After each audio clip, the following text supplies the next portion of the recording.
Hello বন্ধুরা, আমার নাম মানসী। আমার চ্যানেলের নাম শহরে কামকন্যা। আপনারা সবাই ভালো আছেন? আমরা সবাই ভালো আছি।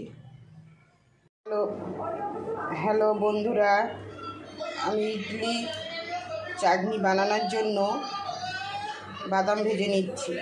আমার নাম মানসী, আমার চ্যানেলের নাম শহরে কামকন্যা। আপনারা ভালো আছেন তো? আমার এই বাদামটা আমি ঘরেই ভেজে চাটনি বানাই। দেখুন বন্ধুরা, আমার একবারে ভাজা খুব সুন্দর হয়েছে। ওই ছিলকাগুলো সাফ করে চাটনিটা আমি রেসিপি পরে দেখাচ্ছি। দেখুন বন্ধুরা, আমি আজ ইডলি বানাবো। ইডলির চাটনিটা কী কী লাগছে আপনাদেরকে সাথে শেয়ার করছি। এখানে আদা বাটা, ভাজা ছোলা, ভাজা বাদাম, রসুন, কাঁচা লঙ্কাটা আপনাদের ঝাল মতন যেভাবে ঝাল খাবে সেভাবে দেবে। আমাদের একটু ঝাল খেতে ভালোবাসে তাই ঝাল দিয়েছি। আর নারকেল আর লেবুর রস, একটু খাট্টা খাট্টা লাগতো। মিষ্টি হালকা আপনারা দিতে পারেন, না দিতে পারেন। এই চাটনিটা আমি বানিয়ে তড়কা দেব কারি পাতার সাথে। আপনাদের কারি পাতা, রাই মানে সর্ষে আর শুকনো লঙ্কা দিয়ে আমি তড়কা দেব। এটা পুরো মিক্সিতে আমি বেটে নেব। বন্ধুরা, এর মধ্যে সর্ষে আর শুকনো লঙ্কা দিয়ে দিয়েছি।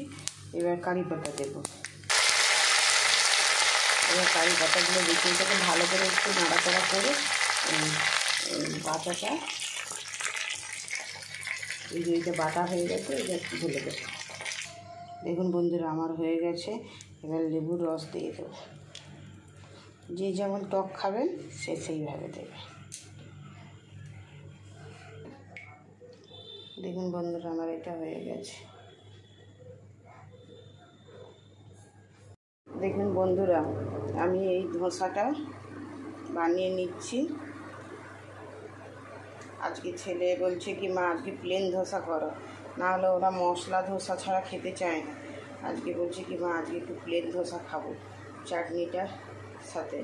মানে ঠিক আছে। আর আমার ছেলে সাম্বার ডাল খেতে চায় না, ওর বাবার খুব ডাল পছন্দ।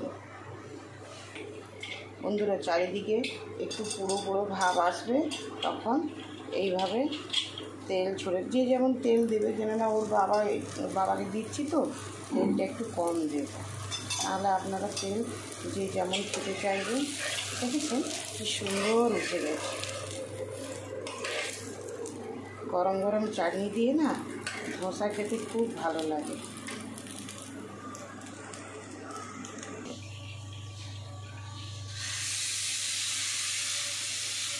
এইভাবে বন্ধুরা ঘুরিয়ে নেবে, নাহলে কী হবে,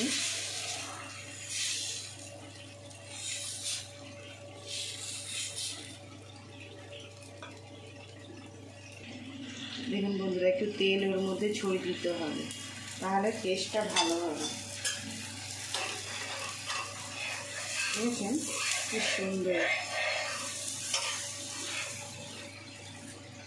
এইভাবে ধোসা, কিন্তু মশলা ধোসা কিনে নিয়ে আমি বানিয়ে দেই, কিন্তু আজকে না ইচ্ছা হলো না ছেলের খাওয়ার জন্য, ওই জন্য আর বানানো হলো না। আপনারাও এইভাবে বানিয়ে খাবেন, খুব ভালো লাগবে। দেখুন বন্ধুরা, আজকে একটু ধোসা করেছি।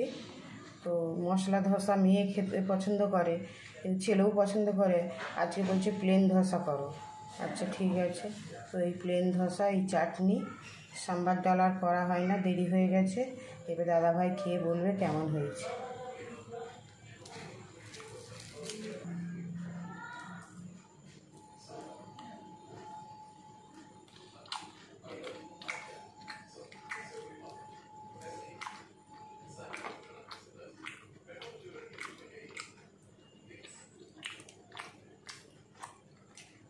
খুব সুন্দর হয়েছে। জানেন বন্ধুরা, এই ধোসার মধ্যে কিন্তু সমান সমান দিতে হবে। ইডলি হোক ধোসা হোক, এক বাটি আতপ চাল, এক বাটি সিদ্ধ চাল আর এক বাটি বিউলির ডাল সমানভাবে 4-5 ঘন্টা ভিজিয়ে বেটে রাখতে হবে। আর ধোসা তো সঙ্গে সঙ্গে 4-5 ঘন্টা ভিজিয়ে বেটে করে খাওয়া যায়, কিন্তু ইডলি করে খাওয়া যায়। ইডলি মিনিমাম 6 ঘন্টা আপনাকে ওইটা বেটে রাখতে হবে, তবে ওইটা ফুলে উঠবে, তারপরে ইডলিটা সুন্দর আসবে। খুব সুন্দর টেস্টি হয়েছে, খুব সুন্দর। বন্ধুরা আপনাদের ভালো লাগলে কমেন্ট শেয়ার ফলো করুন। ধন্যবাদ।